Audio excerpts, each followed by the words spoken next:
Hello, my name is Nolan Caldwell, 36 years old.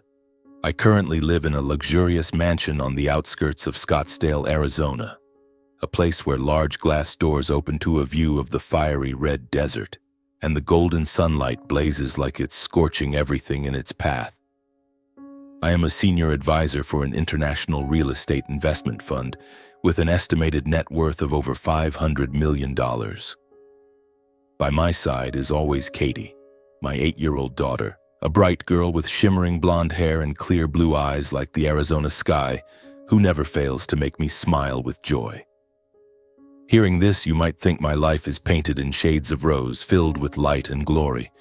But no, 4 years ago my life wasn't radiant at all. Back then I was a rejected outcast, an adopted child lost in the powerful Caldwell family, living amidst scornful remarks and contemptuous glances. In that darkness, only Katie, my precious little daughter, was the sole light guiding me, keeping me from crumbling. 4 years ago, I didn't live in wealth and power as I do now. My daughter and I were cramped in a rented apartment on the outskirts of Phoenix where the walls were stained and the ceiling fan creaked incessantly. Every night I sat by Katie's bed watching her sleep and wondering if I had the strength to give her a better life. I didn't have hundreds of millions of dollars nor a senior advisory role. I was just a single father, scraping by with odd jobs to provide for my daughter. It all began the day the Caldwell family, the family I once called home, turned their backs on me. I was adopted as a months-old infant. Edward and Margaret Caldwell, a powerful couple in Scottsdale, took me in when they had no children of their own. Edward, a real estate tycoon with eyes as sharp as knives and a voice that boomed like thunder, was the most formidable man I ever knew. Margaret, my adoptive mother, was gentle but distant, as if she were merely fulfilling an obligation to a child not of her blood. I grew up in their lavish mansion, well provided for but never pampered. I was not the hope or heir of the family, just a piece to maintain the Caldwell family's facade, an adopted child existing to complete the picture of a perfect family. When I was 5, everything changed. Edward and Margaret began having their own children: James, Clara, Victoria, and Henry. I, the adopted child, became the odd one out in the household.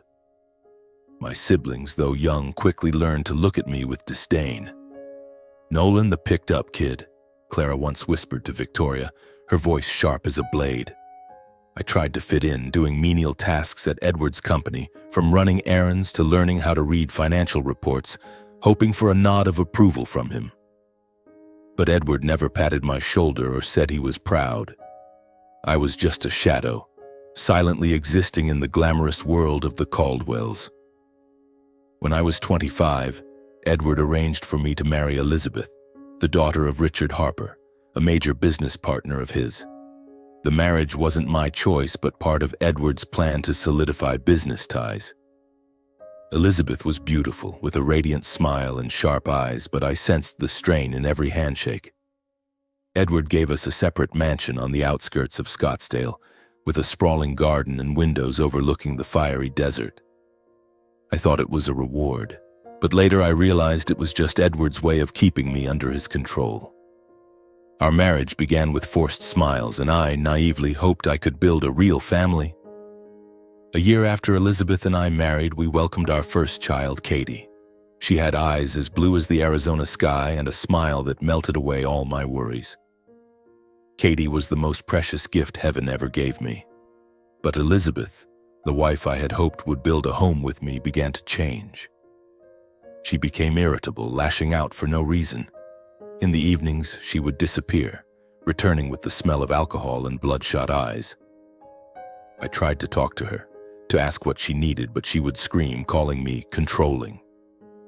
One night, when Katie was just 5, I found Elizabeth collapsed in the living room of our mansion, next to a bottle of liquor and scattered white pills on the floor. She yelled as I tried to help her up, and then she slapped me, a hard blow that left my ears ringing. Katie stood in the corner of the room, clutching her doll, sobbing. In that moment, I knew I couldn't go on. I filed for divorce. It wasn't an easy decision, but I had to protect Katie no matter the cost. Elizabeth left without contesting custody, and I thought that was the end of the worst of a political marriage that had lasted over 7 years. But it wasn't. When Edward, my adoptive father, whom I had once respected like a real father, learned of my divorce, he saw it as betrayal and stupidity. He summoned me to his office on the top floor of the company building. I still remember that moment clearly, the heavy wooden door slamming shut behind me, the smell of leather and oak from his massive desk, the golden light casting shadows on the oversized family portrait on the wall. I stood there, my heart tightening, bracing for his wrath. Edward looked at me with cold, almost hateful eyes, his voice cut like a knife. "You dare destroy the relationship with the Harpers? Who do you think you are, Nolan? An adopted kid who dares defy me?" I tried to explain. I told him about the nights Elizabeth came home drunk, about the screams that terrified Katie, about the times I had to hold my daughter to make her feel safe. But Edward didn't care to listen. He waved his hand as if to dismiss my words entirely. "You're ungrateful," he said, his voice so cold it made me shudder. "I gave you a mansion, money, a life any man would dream of. And this is how you repay me?" I wanted to argue, to say that my daughter's love and safety mattered more than all those material things. But Edward gave me no chance.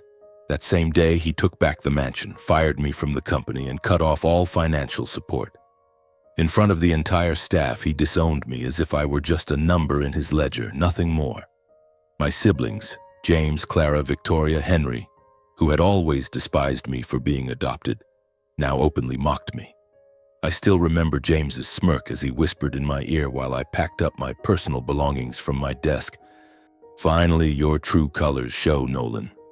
An outsider forever." I was hurt, angry, but powerless. I was just the adopted kid, while James was the cherished biological child. Returning to the luxurious mansion my father had ordered reclaimed, I quietly packed my and Katie's personal belongings. That day it poured in Scottsdale, the raindrops falling heavily on the marble steps, echoing hollowly in the cold, empty space. I had no choice but to find a temporary rented apartment on the outskirts of Phoenix, a place with stained walls, the smell of old wood lingering in the air, and creaky floors under every step. That afternoon, when I picked Katie up from school and brought her to the new apartment, she asked in surprise, "Daddy, where are we? Why aren't we going home?" I could only crouch down, look at her, and softly say, "From now on, this is our home." Katie stared at me for a moment as if trying to understand, then quietly said nothing more. That first night in the cramped apartment, I sat by Katie's bed watching her sleep soundly. Her eyes gently closed, her small hands still clutching her favorite teddy bear. My heart was heavy, not just from losing the mansion, the job, or the status, but from the deep pain, the sting of betrayal by the man I had respected and called father. The months that followed were dark. I took on any job to provide for Katie, loading cargo, delivering packages, serving at a cafe, freelance writing, anything that could bring in a few bucks. Some nights I went hungry to save food for her. But Katie, that bright and sensitive girl, was always the faint light in the darkness. Every time she smiled, every time she hugged me and whispered, "Daddy, you're my superhero," I found a reason to keep going. Gradually, I learned to repair electronics and opened a small shop on a street corner. Customers started coming and the business slowly took off. Life wasn't easy, but it began to stabilize. Katie and I had each other, and for me, that was enough. Then one day I heard that Edward had suffered a heart attack and was hospitalized. A few senior staff members from the company with whom I had maintained contact informed me. Edward wasn't just seriously ill and hospitalized, he was also alone, with no family by his side to care for him. I heard that James was still running the company but spent more time partying. Clara and Victoria were busy with extravagant trips. Henry, the youngest, was caught up in failed projects. None of them stayed at the hospital to care for Edward. They only visited briefly, asked perfunctory questions, and left. A senior executive texted me, "Edward's lonely, Nolan. He mentions you, but you know how he is. too proud to admit he was wrong. I thought about visiting and talking to him many times, but every time I stood at the hospital door, I could hear his words echoing, "You're ungrateful," like a knife stabbing my chest. I was afraid to face him, afraid to see that cold gaze again. But then Katie, that small but sensitive girl, pulled me back. One afternoon, as I was hunched over fixing a computer in the shop, Katie gently tugged at my hand, her sparkling eyes looking up at me. "Daddy, is Grandpa okay? I want to see him." I choked up looking at her, and I knew I couldn't say no. We began visiting the hospital. Each time I only dared to stand in the corner of the room silently watching Edward, the frail, gaunt old man lying in the hospital bed, his hands thin and bony. Katie wasn't afraid. She sat by his side, telling him about school, the new cat we adopted, singing the songs she loved. Edward, the man who was once cold and powerful, smiled, and for the first time I saw his eyes soften. Once he gently held Katie's hand and whispered, "You're a lot like your dad, Katie." Very much. Those words made my heart race, but I didn't know what they meant. And so my daughter and I started a new routine. Every afternoon after picking Katie up from school, we would stop by the hospital to visit her grandfather, the man lying alone amidst the stark white walls. I never approached him, only stood quietly at a distance, my eyes fixed on his frail figure in the hospital bed. I wanted to speak, to let go of the past and mend things, but the old wounds still lingered, smoldering in my heart, keeping me from finding the courage to take that step forward. One afternoon, the doctor in charge of my father's care called me into his office. His voice was calm but solemn. "We've done everything we can, but Mr. Edward doesn't have much time left, Nolan. The family should prepare themselves." Those words hit me like a hammer to the chest, leaving me breathless. In that moment, I didn't know what I was feeling, grief, anger, or simply a cold, spreading void. Edward, my adoptive father, who had once been the center of my world, the man who had coldly disowned me, was now slipping away forever. Katie, my 8-year-old daughter, was unaware of the doctor's warning. She sat by Edward's bedside, her small hands holding his, chattering about the new cat we had at home and how it chased a ball around the apartment.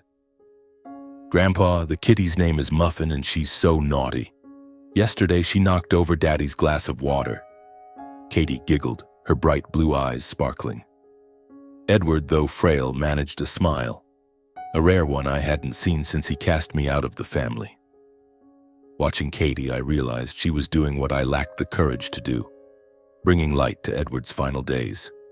One day, as I was organizing things in my small repair shop, Katie tugged at my hand and said, "Daddy, Grandpa looks so sad. I want to make him happier." Her words choked me up.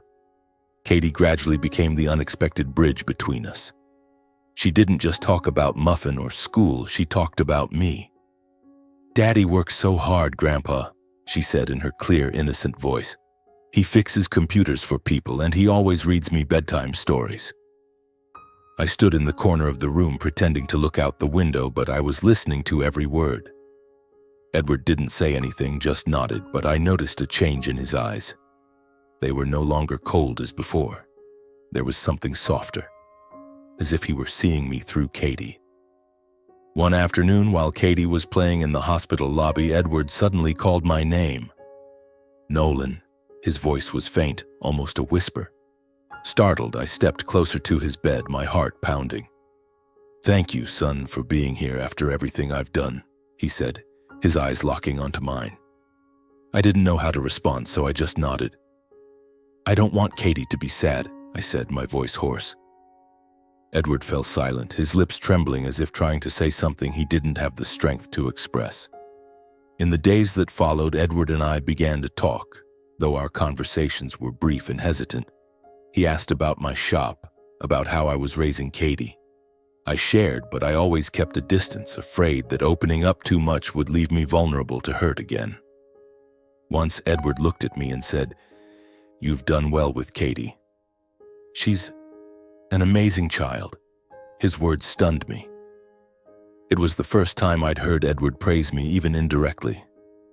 I wanted to ask why. why he had disowned me.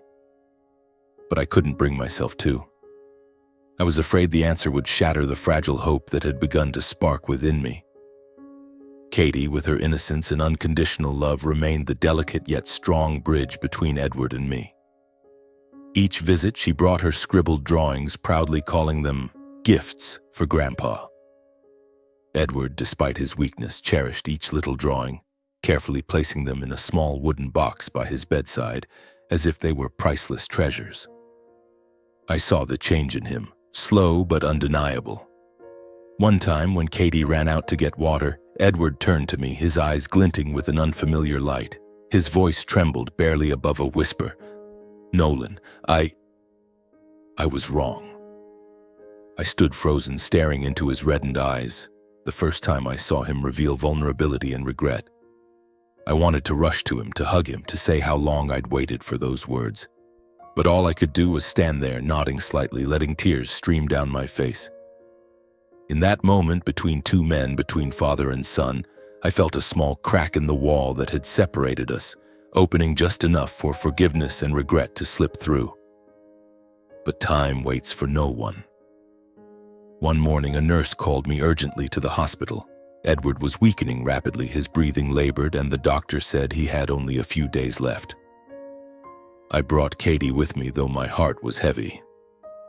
She sat by his side, singing her favorite song, but this time Edward didn't smile. He held Katie's hand, pulled her close, and whispered something to her.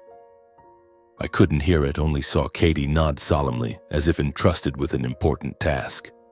When I asked, she simply said, "Grandpa told me to keep something, but it's a secret." Edward's final days passed quietly, like the cold autumn wind carrying away any hope of words left unspoken. After the urgent call from the nurse, I was practically at the hospital from morning to night. Every afternoon after school, I picked up Katie and brought her to the hospital. And from then on, the two of us practically lived in the hospital room where Edward lay. Edward lay there, his breathing faint, his once sharp eyes now dulled, as if gazing at a distant place I could never reach. Katie, ever innocent, sat by his side, singing children's songs, talking about our cat Muffin and the drawings she brought. But this time, Edward no longer smiled. He only gently squeezed Katie's small hand, his eyes occasionally drifting toward me. A look I couldn't fully decipher, perhaps regret, perhaps just the exhaustion of a man preparing to leave this world. On the final day, I stood in the corner of the room, trying to suppress a sense of helplessness. Katie, still in her favorite green dress, sat beside Edward, whispering, "Grandpa, I'll be good, I promise." I didn't hear him respond, but I saw him hand Katie a small envelope, his trembling hands barely able to hold it. "Keep it safe," he whispered, his voice so faint I had to strain to hear. Katie nodded, serious as a soldier accepting a mission, and tucked the envelope into her pocket. I wanted to ask, but Katie's eyes, both resolute and mysterious, silenced me. I didn't know what was in the envelope, but I felt its weight. Not the weight of paper, but the significance it might carry. Edward passed away the next morning in the quiet of dawn. Katie and I were there, along with an elderly nurse, in the silence of machines that had stopped beeping. I held Katie tightly, letting her cry into my chest while I tried to hold back my own tears. Edward, the adoptive father who had once been the center of my world, was gone forever. I didn't know whether to feel grief or relief, only that a part of my past had closed, leaving an unfillable void. Edward's funeral was held at the Caldwell family's main mansion in Scottsdale, where I had grown up. It was an extravagant affair, true to Edward's style, a real estate tycoon who never did anything halfway. The main hall was adorned with white flowers, orchids, and marigolds stretching from the entrance to the altar, where a large portrait of Edward was prominently displayed. Hundreds of people came to pay their respects, business partners in expensive suits, former colleagues offering hollow praise, Edward's old friends with regretful eyes, and distant relatives I rarely saw. My siblings, James, Clara, Victoria, and Henry, stood at the center, playing the role of dutiful children. Clara, in a designer black dress, kept adjusting her hair as if preparing for a photo shoot. James, holding a glass of whiskey, chatted with partners, his smile forced. Victoria and Henry were busy taking photos, posting on social media with captions dripping with fake emotion. I stood in the corner holding Katie's hand, trying to avoid everyone's gazes. Katie, in a small black dress, clutched her worn-out doll, her eyes red but resolute, refusing to cry in front of the crowd. "Daddy, is Grandpa happy now?" she whispered, looking at me with hopeful eyes. I squeezed her hand, unsure how to answer. I just wanted to leave, to escape the prying eyes and the whispers about the disowned adopted son lingering at the funeral. But I couldn't leave. After the ceremony, as the guests gradually left the mansion, Edward's lawyer, Mr. Thompson, a tall, thin man with silver-rimmed glasses, requested that all of Edward's children stay behind. "Including you, Nolan," he said, his voice calm but firm. I felt Clara's icy stare when Mr. Thompson mentioned my name. James let out a mocking chuckle while Victoria whispered something to Henry, making them both giggle. I held Katie's hand tighter, trying to stay composed. I didn't know what was coming, but I sensed a storm approaching. We were led into the grand living room where the family portrait still hung on the wall, a painful reminder of the days I tried to belong. Mr. Thompson sat at the head of the table, a thick stack of documents in front of him. My siblings sat in a row, their eyes brimming with confidence, as if they already knew what they'd receive. Katie and I sat at the far end of the table like outsiders. Katie still held the envelope in her pocket, and I noticed her clutching it tightly as if afraid someone might take it. Mr. Thompson cleared his throat and opened the documents. "This is the last will and testament of Mr. Edward Caldwell, drafted 3 years ago," he said, his voice steady. He began reading, listing Edward's vast estate, mansions in Scottsdale and Phoenix, dozens of acres of land in Arizona, shares in the Caldwell Corporation, a collection of vintage cars, and a yacht worth millions. Everything was divided equally among his 4 biological children, James, Clara, Victoria, and Henry. My name wasn't mentioned in the will. Not a single line, not a single reference. Clara let out a sharp laugh. "Well, Nolan, what are you doing here? Hoping for a slice of the pie?"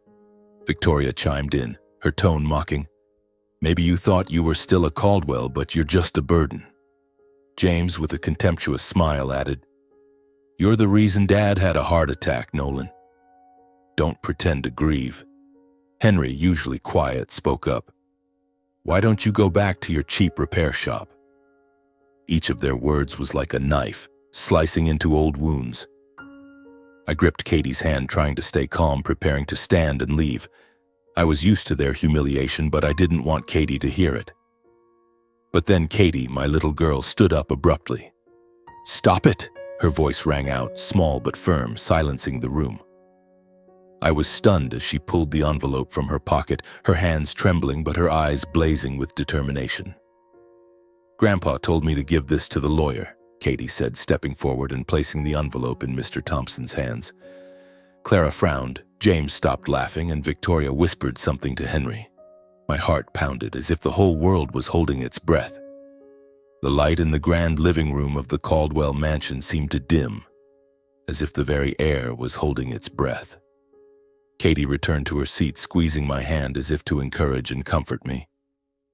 Across from me, my siblings, James, Clara, Victoria, and Henry, stared intently at Mr. Thompson, Edward's lawyer, as he slowly opened the handwritten letter from the envelope Katie had just handed him. Edward's trembling handwriting was clear on the page, but its power seemed to shake the entire room. I didn't know what was coming, but Clara's anxious glance and James's sharp exhale made my heart race. Katie, with her bright blue eyes, looked at me as if to say, "Daddy, everything will be okay." Mr. Thompson cleared his throat, adjusting his silver-rimmed glasses on his nose. "This is a handwritten will drafted by Mr. Edward Caldwell on March 15th, just days before his passing," he said, his voice calm but carrying an undeniable weight. "This will is legally binding, bearing Mr. Edward's signature and fingerprint, along with the testimony of 2 nurses at the hospital. It supersedes the previous will, drafted 3 years ago." Clara let out a dry laugh, but her eyes were filled with tension. "A handwritten will? What is this, some kind of joke? James crossed his arms, glaring at me as if I were the culprit. Victoria whispered something to Henry and they exchanged bewildered looks. I sat still, trying to maintain a calm expression, but inside a storm was brewing. Katie squeezed my hand tighter as if sensing my unease. Mr. Thompson ignored the commotion. He continued reading, his voice steady but each word striking like a hammer. I, Edward Caldwell, in full mental clarity, declare the distribution of my estate as follows. 90% of my assets, including all real estate, shares in the Caldwell Corporation, bank accounts, cars, yacht, and other properties, shall be transferred to Nolan Caldwell and his daughter, Katie Caldwell. The remaining 10% shall be divided equally among my 4 biological children, James, Clara, Victoria, and Henry. The room fell into a stunned silence, as if the world had stopped turning. I felt the blood rush to my ears, my mind reeling. 90% of the estate? For me and Katie?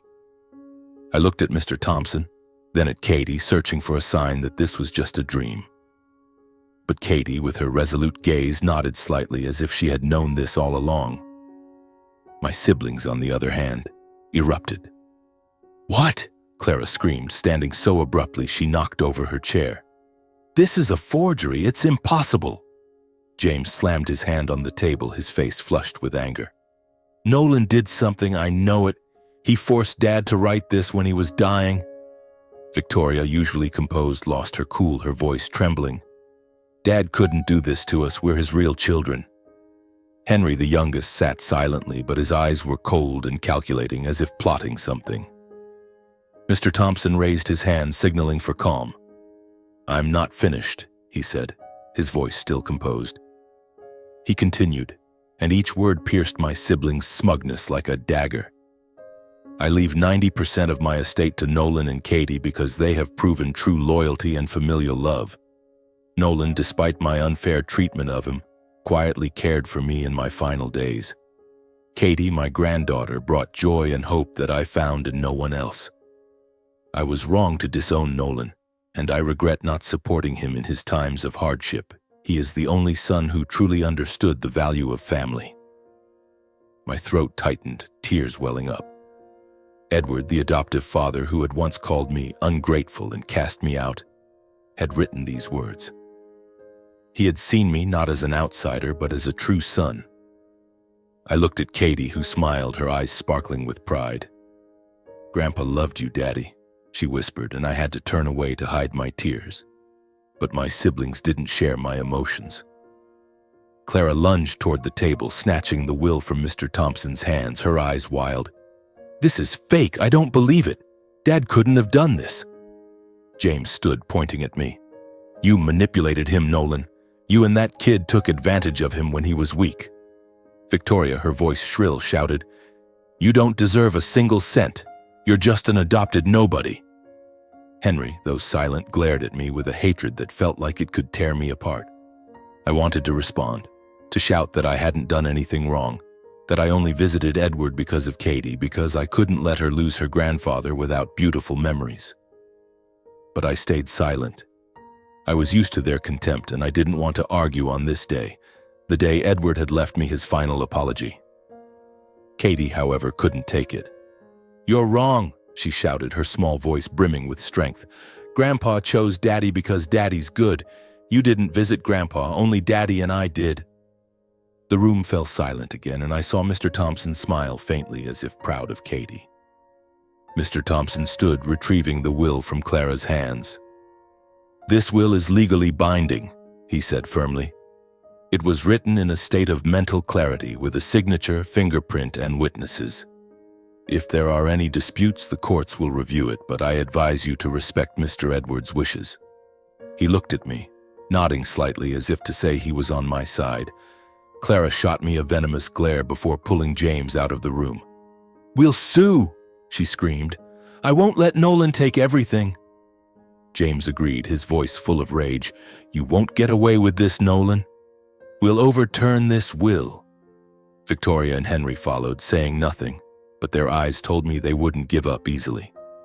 They stormed out of the mansion, leaving Katie and me in the silent room with Mr. Thompson packing up his documents. I pulled Katie into my arms, feeling her warmth. "Did I do something wrong, Katie?" I whispered, my voice hoarse. She shook her head, hugging me tightly. "You didn't do anything wrong, Daddy. Grandpa knew you were good." Katie's simple, heartfelt words were like a balm to my heart.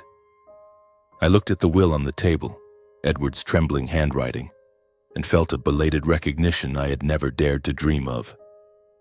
But I knew the battle wasn't over.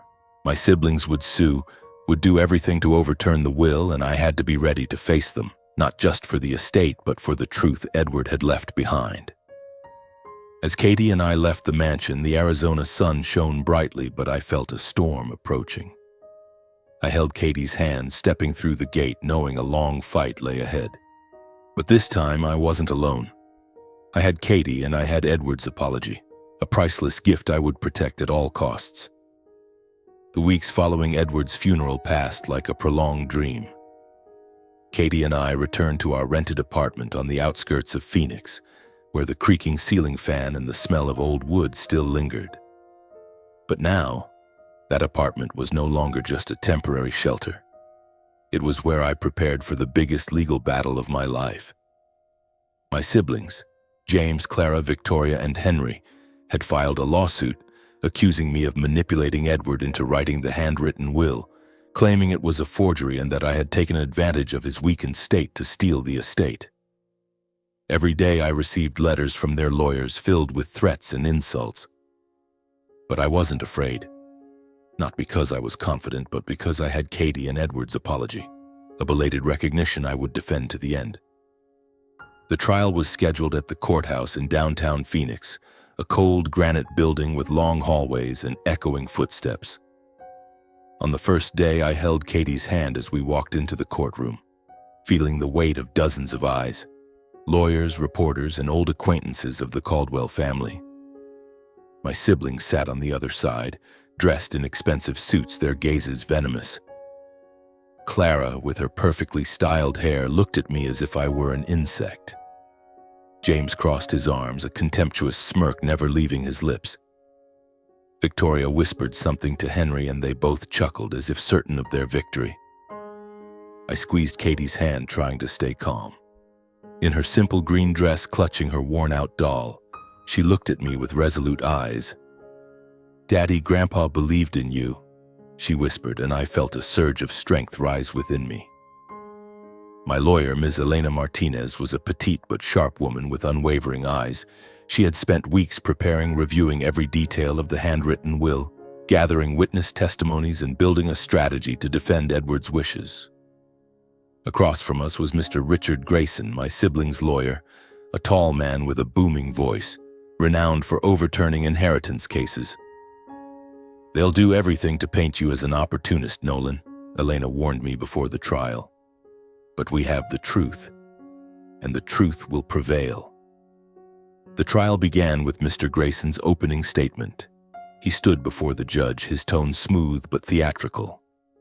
"Your Honor, Nolan Caldwell, an adopted son, took advantage of Mr. Edward Caldwell's frail condition to coerce him into writing a fraudulent will, robbing the rightful inheritance of his biological children.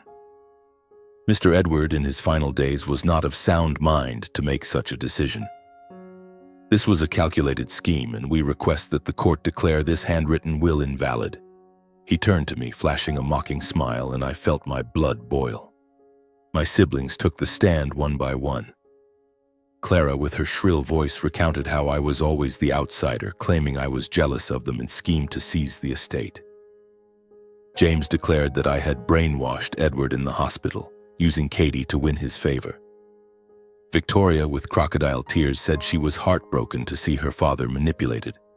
Henry, as usual, said little, but his hateful glare spoke volumes. Each of their words was like a knife, but I sat still, holding Katie's hand, trying not to let anger overtake me. Katie, though only 8, seemed to understand everything.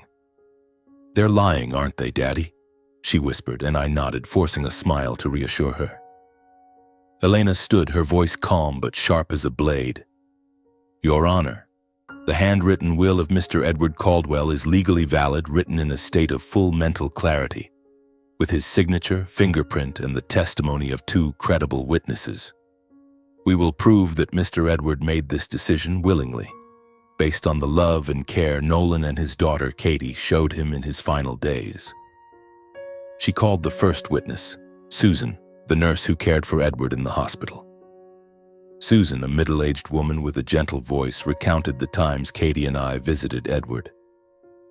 "Nolan never asked for anything from Mr. Edward," she said, looking directly at the judge.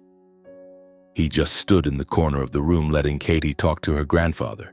Katie brought drawings, sang to him, and I saw Mr. Edward smile, something he rarely did with anyone else." She paused, glancing at my siblings.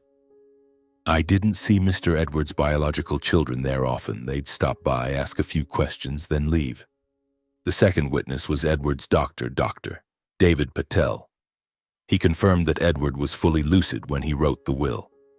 "He was physically weak but mentally sound," Dr. Patel said. "He told me he wanted to amend his will to do the right thing for Nolan and Katie. I was present when he signed the document, along with Susan and another nurse."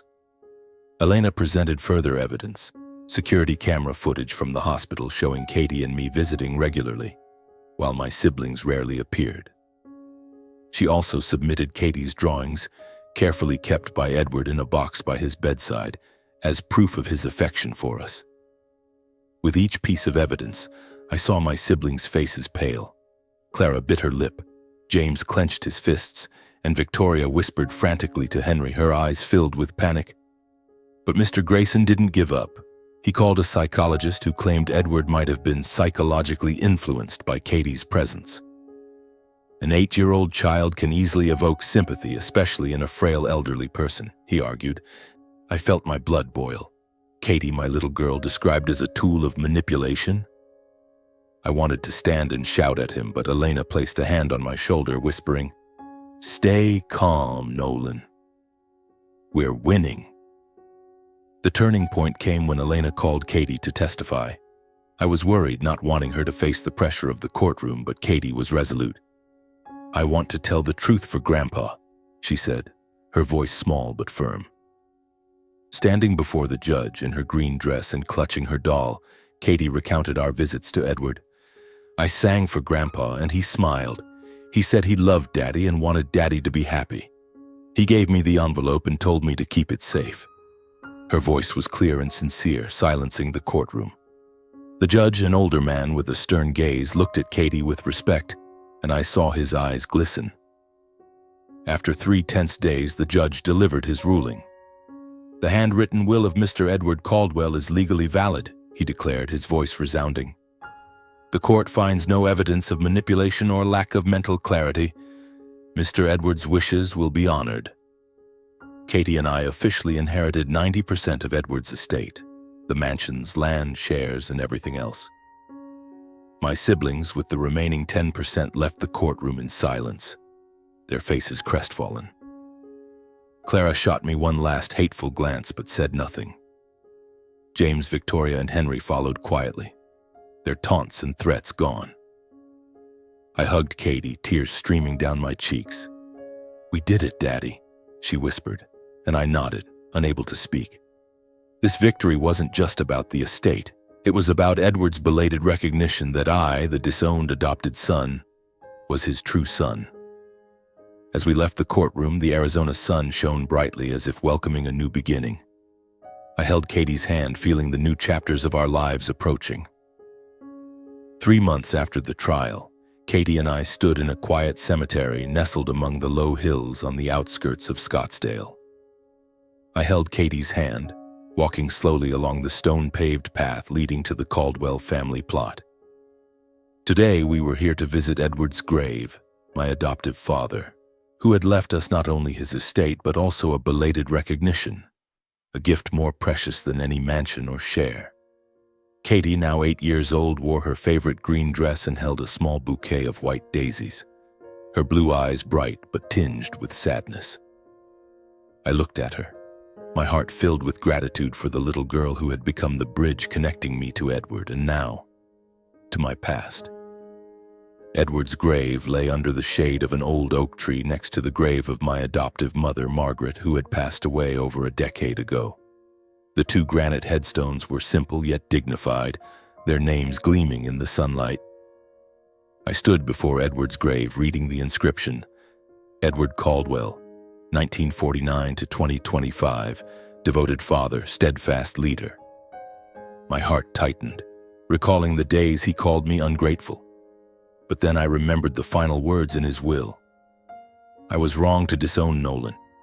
He is the only son who truly understood the value of family. Those words, though late, had healed a deep wound within me. Katie knelt down, placing the bouquet of white daisies on Edward's grave. "Grandpa, thank you," she whispered, her voice small but sincere. "Daddy and I promised to live well, like you wanted." I knelt beside her, resting my hand on her shoulder, feeling her warmth, the only light that had guided me through the darkest days. "Thank you, Dad," I said, my voice hoarse, unsure if I was speaking to Edward or to myself. "Thank you for seeing me, for giving me a chance to prove myself." Tears rolled down my cheeks, but this time they carried no pain, only release. I glanced at Margaret's grave, the adoptive mother who was always gentle but distant. I didn't blame her, just as I no longer blamed Edward. They had given me a home, imperfect as it was, and now I had Katie, my true family. I stood taking Katie's hand, and we lingered there for a while, letting the breeze carry away the painful memories, leaving only love and healing. "Daddy, is Grandpa happy?" Katie asked, looking up at me. I smiled, brushing her hair. "He's happy, Katie. He knows you and I made him proud." We left the cemetery as the sun set, casting a radiant orange glow over the Arizona desert. Katie and I now lived in the Scottsdale mansion with an estate worth hundreds of millions. But those numbers meant nothing compared to the moment I held Katie's hand, knowing we had overcome every challenge. My siblings, James, Clara, Victoria, and Henry, no longer contacted me. They left Phoenix after the trial, taking their 10% of the estate and their bitterness with them. I didn't hate them. I only hoped that one day they too would find the peace I had. My and Katie's story is a testament to the power of truth and family love. Katie, the 8-year-old with a heart larger than life, became the catalyst for healing the deep wounds between Edward and me. His belated recognition not only restored my place in the family, but also gave me faith that, even when cast aside, one's value and voice will be acknowledged if they persevere and live true to themselves. As Katie and I walked out of the cemetery hand in hand, I felt whole, not just because of the wealth or the legal victory, but because Katie's love and Edward's apology had given me a true family.